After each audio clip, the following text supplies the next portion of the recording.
Hamas wants to take over the West Bank and turn it into another Gaza. That's the main thing you need to understand about what's happening now in the West Bank. I'm Daniel Rubenstein. It's February 4th, 2025, and this is the live daily briefing of the Israeli Citizen Spokespersons Office.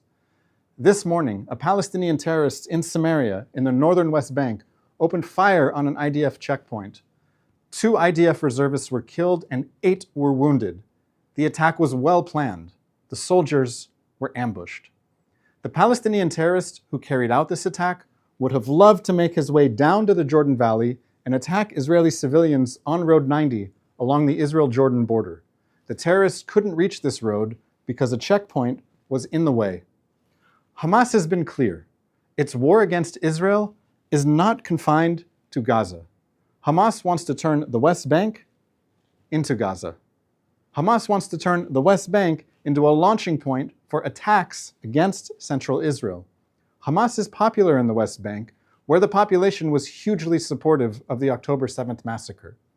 Israeli soldiers are operating in the West Bank now, rather than waiting for Hamas to do to Tel Aviv what it did to Gaza border communities on October 7th.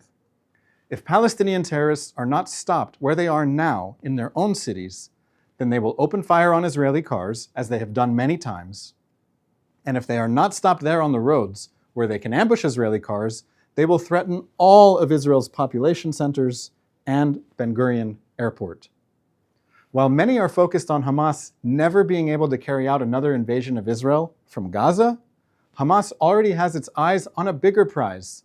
It wants to take over the West Bank and destroy any cooperation that exists today between Israelis and Palestinians. This is Hamas's goal, and the Iranian regime completely supports Hamas in this goal.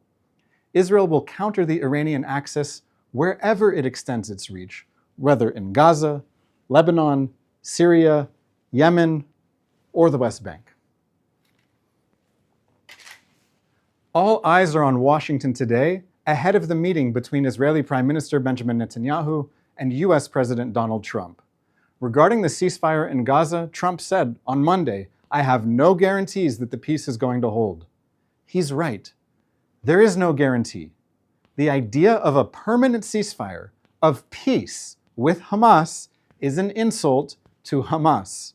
Hamas's central organizing principle and the reason for its popularity is that it will use violence at a time and place of its choosing until Israel ceases to exist. Something must change if Gaza is going to have a better future. And that something is that Hamas cannot be the government of Gaza. Right now, we are in phase 1 of the hostage ransom deal. It's a delicate time.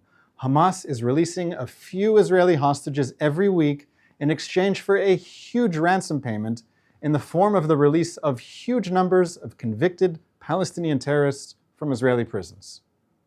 I am sure that what Trump and Netanyahu will discuss today is how phase 2 is supposed to look. Phase 2 calls for a full Israeli withdrawal from Gaza in exchange for the remaining hostages, who at this point will be all the male IDF soldiers that Hamas seized on October 7th.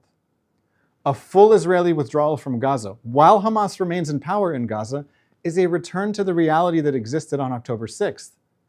It's going to take some creative and powerful diplomacy from the Trump administration to find an appropriate solution to this problem, and also the problem of phase 3, which calls for the reconstruction of Gaza. Gaza cannot be reconstructed if the government of Gaza is calling for more war. That would just be an opportunity for Hamas to rebuild its military infrastructure and plan the next war.